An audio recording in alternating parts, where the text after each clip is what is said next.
The government has been lying about eliminating us and seizing our weapons. That is not true. We know bandits, terrorists, we know that they are lying to us. As you can see in this video, we are alive. These are some of the weapons we recovered from the military. Shey na dey hear? Na terrorists, they do video bragging that our government are lying to us. We even know that they are lying to us.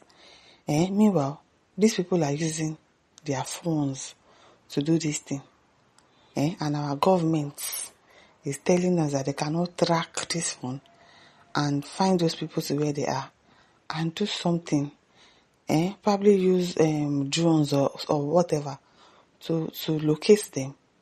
You are telling us that you don't know. These people have spent how many days inside the bush? They're even making videos and bragging that our leaders are lying to us. We know they are lying to us. No wahala. It is well. Footage showing armed fighters and alleged military weapons sparked questions over security briefings. A group of armed fighters has released a video directly challenging the Nigerian government's claim that insurgents in the country have been defeated. In the footage now circulating online, members of the group said that official reports about eliminating them and seizing their weapons are false. We know the government has been lying about eliminating us and seizing our weapons. That is not true.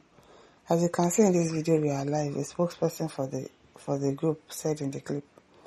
The video shows dozens of men in military-style fatigues, many carrying rifles and standing beside what the group described as weapon recovered directly from the Nigerian military.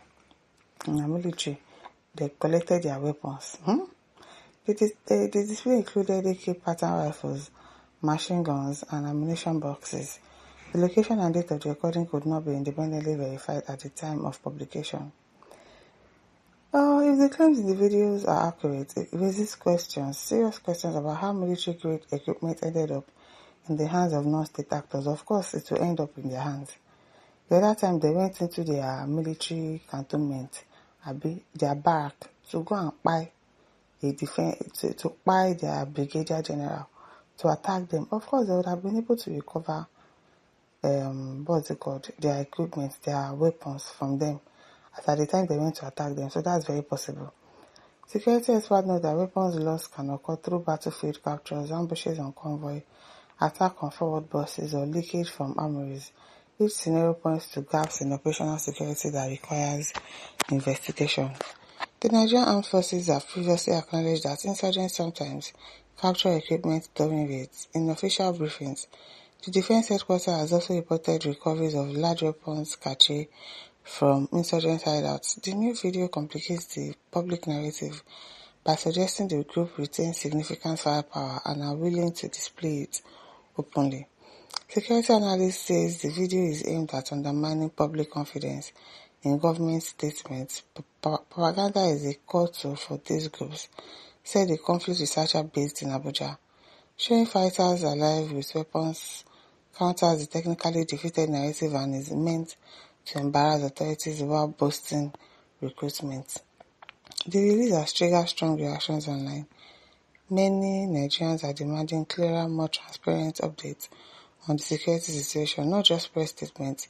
We need the truth about what's happening in the northeast and northwest. One ex-user wrote, others urged caution, warning that insurgents media often exaggerate strength and that videos can be staged or recycled. As of press time, the federal government and defense headquarters had not issued a specific response to the latest video. Are they going to say anything? In past instances, officials have described similar releases as propaganda designed to spread fear. The military maintains that Operation Hadinkai and other theaters continue to degrade insurgents' capabilities through air and ground offenses. The government has repeatedly stated that Boko Haram and ISWAP have been degraded and no longer hold territory the way they did before 2015. However, attacks on civilian and military targets persist in Borno, Yobe, Zamfara, and other states, fueling debate over the definition of defeat versus containment. Says, Nigeria faces overlapping security challenges: jihadist insurgency in the northeast, banditry and kidnapping in the northwest, and separatist-linked violence in the southeast.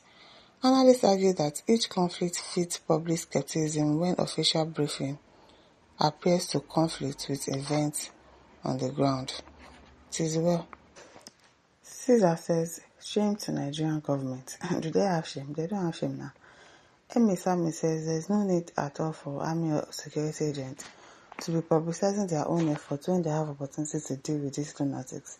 Security agents should engage them very silently. Do you get? I don't know the reason why they feel that they need to announce whatever actions that they are taking on social media. You don't need to announce all the time, because announcing itself, it gives those people hands, because they're on social media. So they get to know exactly what you are planning. So you don't need to be telling us that, oh, you want to enter inside the bush. Don't tell us. Go. And then show us the outcome of you going into the bush when you've achieved something. Not you just doing videos. They just want to make videos and be acting like as if they are doing something. Meanwhile, they're not doing anything. They're not doing anything. So do it silently without scandalizing their achievements. Let security learn to maintain anonymity when doing their work, so that they won't expose themselves more. The way this person is writing this English, it's so annoying. Anna Draco says, I'm short of words. Is it true that what these terrorists are saying? And let me ask these few questions.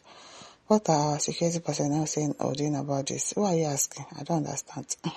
We kept saying that the army have buyed some terrorists, and now the story is different. They don't buy anybody.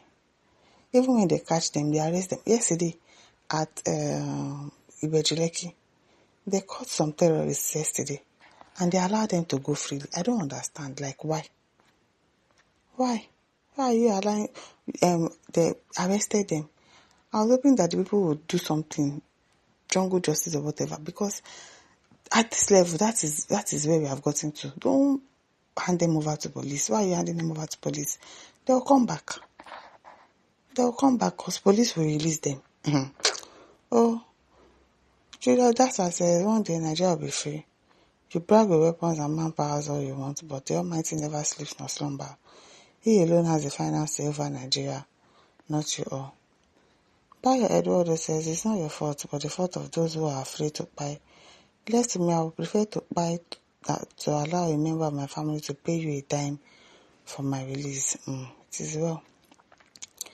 MHR says, imagine a military group bragging in this country, and yet Nigerian government sit and watch them destroy this country. They don't care now. They don't care. Can you imagine? Shame on this very government and Nigerian army. Please don't forget to like, share, subscribe. Thank you for listening. See you some other time. Bye.